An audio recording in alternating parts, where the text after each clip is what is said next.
What this would also mean is that we would use up our entire budget uncertainty reserve in fiscal 910, leaving a gap, if you look at the bottom line on the slide labeled ending fund balance, a gap of $9.5 million in fiscal 910, which would then grow to a cumulative total of $28 million in 1011. This $28 million gap is more than the remainder of our entire core reserve balance, which is $22 million. The recommendations that follow are the result of 2 months of work by staff to provide council with a strategic approach to deal with the projected deficit. We're presenting several budget balancing strategies, which we'll discuss with you in the next couple of slides. The best way to plan for the future is to address this fiscal situation with a comprehensive and balanced approach. This includes a combination of one-time and ongoing strategies. Using one-time strategies can help with areas that are variable in nature due to temporary shifts in the economy. One-time strategies help buffer the community from even deeper service cuts. However, there is an inherent structural problem that must be addressed. To reduce the ongoing structural deficit requires sustainable solutions, many of which will affect the way in which services are provided to the community. The current economic crisis requires a multifaceted approach to address the unprecedented drop in revenue. In order to address the $13.1 million operating gap for 2009-10, we recommend first using the remaining $3.6 million in the budget uncertainty reserve. The next recommendation is to suspend contributions to the capital improvement program for 2 years. By suspending the planned transfer of $1 million per year, we can use these funds to lessen the impact of reductions for the 2-year period, which is also the amount of time that economists are anticipating it will take for the economy to begin to rebound.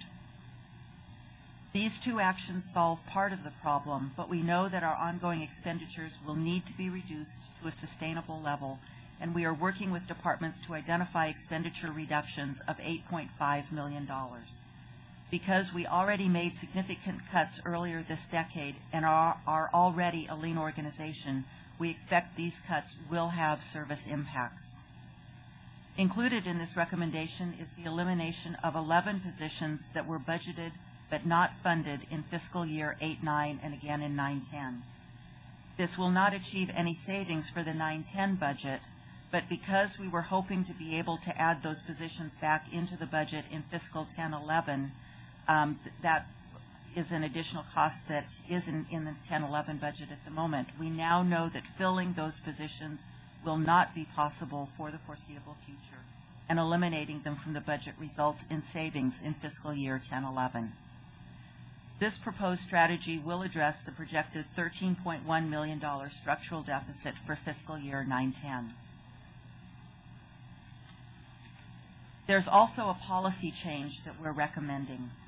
Currently, by policy, we maintain our core reserves at a level of 15% of operating expenditures and transfers out. This consists of a contingency reserve of 12.5% to help mitigate the effects of natural disasters and severe unforeseen events, and a program investment reserve of 2.5% to provide working capital for new programs that receive significant outside resources, organization retooling, process improvement, and strategic entrepreneurial opportunities. Use of these reserves is generally required to be repaid within 3 years. This policy was adopted by the Council in 1996, and these reserves have provided a cushion for the last 12 years. The additional budget uncertainty reserve was established by Council in 2002. We are expecting to use all of our budget uncertainty reserve in fiscal 9-10.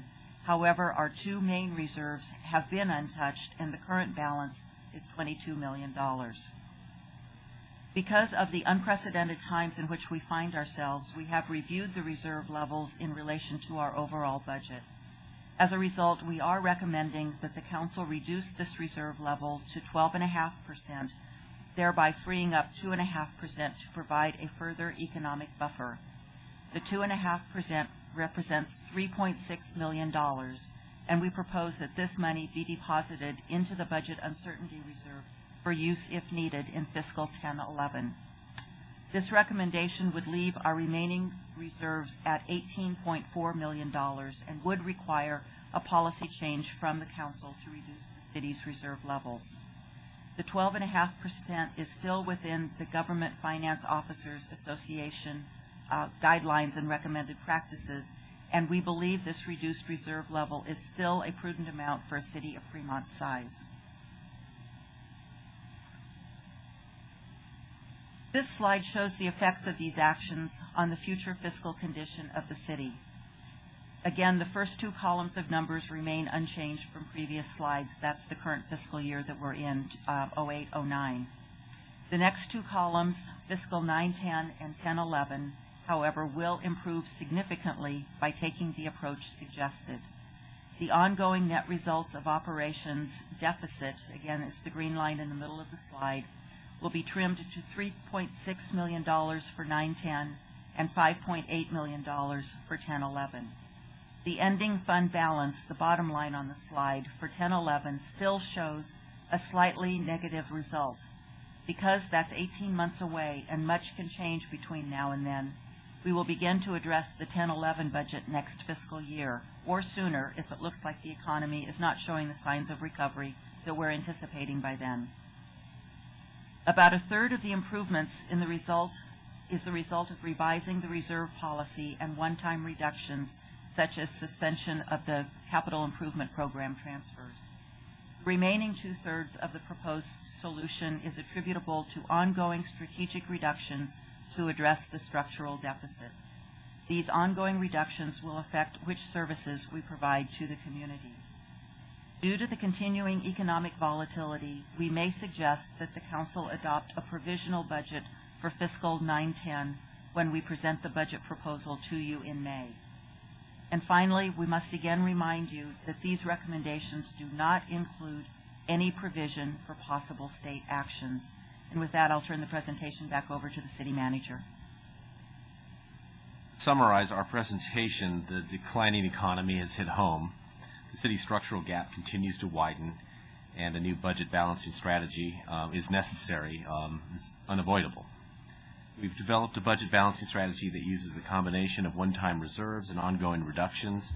While this is all painful news for the Council and the community to absorb, the situation is much worse in many surrounding communities throughout this state, throughout this country for that matter. Staff and Council have been vigilant over the past several years through a series of disciplined budget-cutting strategies, and that is allowing us to weather this storm in a more proactive way. It's certainly not an easy time for any of us.